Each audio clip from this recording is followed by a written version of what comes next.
Selamat malam Bang, perkenalkan nama saya Mr. Rafael. Perkenalkan nama saya Mr. Rafael dan NIM 11S2301 pada kesempatan kali ini.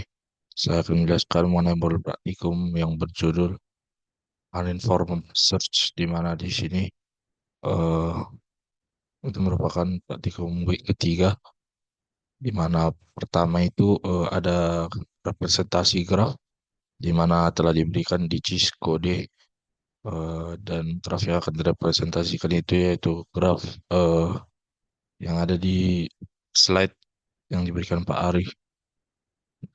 Dari kode yang diberikan itu sudah lengkap semuanya.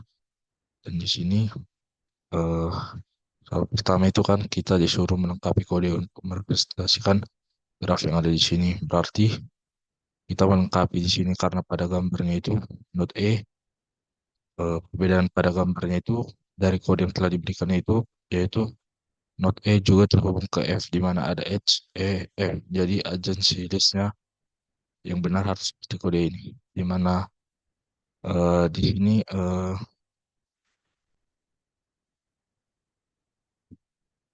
ada graf yang direpresentasikan dengan dictionary graph, di mana key-nya adalah node, di mana contohnya itu S, sedangkan value-nya adalah daftar tetangga. Contohnya S bertetangga dengan A, B, C. Selanjutnya yang kedua itu ada implementasi BFS, di mana BFS itu menjelajahi graf level demi level, di mana menggunakan struktur first in first out atau FIFO, di mana kita disuruh untuk melengkapi fungsi BFS tadi, di mana harus mengembalikan dua hal yaitu urutan node yang dikunjungi atau visited order. Yang kedua jalur dari start node ke goal node, di mana di sini kita mengganti collection kita menggunakan collection DQ untuk mengimplementasikan QW yang efisien, di mana di sini DQ itu sendiri eh, DQ start itu QW awal berisi node start, visited itu menyimpan urutan kunjungan node. Jadi setiap langkah BFS mengambil jalur atau path paling depan dari QW. Dan jika goalnya ditemukan, maka akan mengembalikan urutan kunjungan dan jalurnya. BFS ini juga akan selalu menemukan jalur terpendek dalam jumlah simpul. Di sini kita jalankan ke kode yang paling atas, di mana fungsi akan mengembalikan urutan node yang dikunjungi dan jalur dari start node ke goal node. Bagian ketiga itu implementasi DFS. Jika BFS tadi itu first in first out, maka DFS ini adalah stack yang bersifat last in first out, di mana eh, menggunakan last in first out untuk menelusuri graf sedalam mungkin sebelum mundur atau backtracking. Tugas ketiga itu kita melengkapi fungsi BFS-nya. eh Intinya harus mengembalikan urutan kunjungan dan jalur yang ditentukan. eh Kita mirip-mirip seperti BFS tadi, tapi ini mengembalikan urutan kunjungan. Sama seperti BFS tadi, tapi ini menggunakan stack. Sedangkan yang tadi itu menggunakan WW. Bagian keempat itu studi kasus peta, di mana kita menggunakan fungsi BFS dan DFS yang telah kita buat. Kita implementasikan untuk menyelesaikan masalah pada PDF yang ada diberikan ke Ari, di mana tujuannya itu menemukan jalur dari Las Vegas ke Calgary. Kami itu representasi grafnya, di mana pada kita graf disediakan, di mana kita menggunakan sel di bawah ini untuk mengambil fungsi BFS dan BFS pada map graph.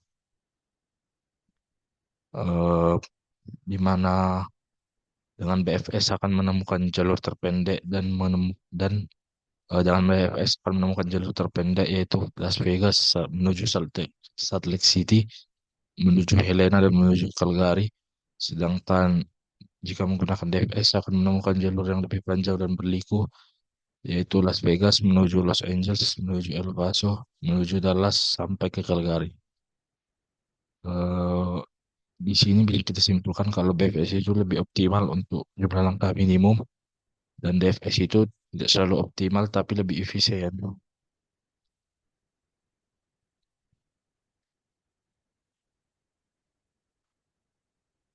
Terakhir tugas praktikum di mana kita membuat contoh lain dari metode BFS dan DFS yang di mana kita implementasikan untuk tugas yang sudah dikumpul ke Pak Ari sebelumnya, di mana itu adalah saya membuat menyelesaikan tugas saya itu menyelesaikan problem pencarian jalur terpendek dari Kecamatan Lumbanjulu ke Kecamatan Laguboti dengan representasi Grab dan Tri.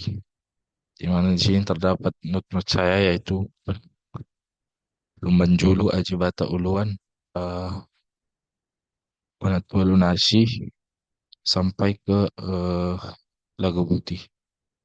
Di mana di sini kita mendefinisikan DFS dan BFS sebelum kita panggil. Di mana pemanggilan BFS dan DFS-nya itu visited BFS, 4 BFS, BFS Mapgraph, belum penjuru lagu boti. Sedangkan DFS-nya visited DFS, 4 DFS, DFS Mapgraph, belum penjuru lagu boti.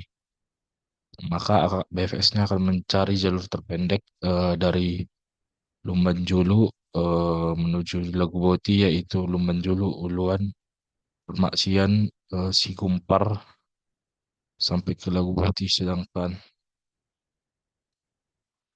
DFS ini eh, akan menghasilkan yang lebih panjang. Demikian presentasi mata kuliah catatan saya. Jika ada yang salah mohon dimaklumi. Terima kasih.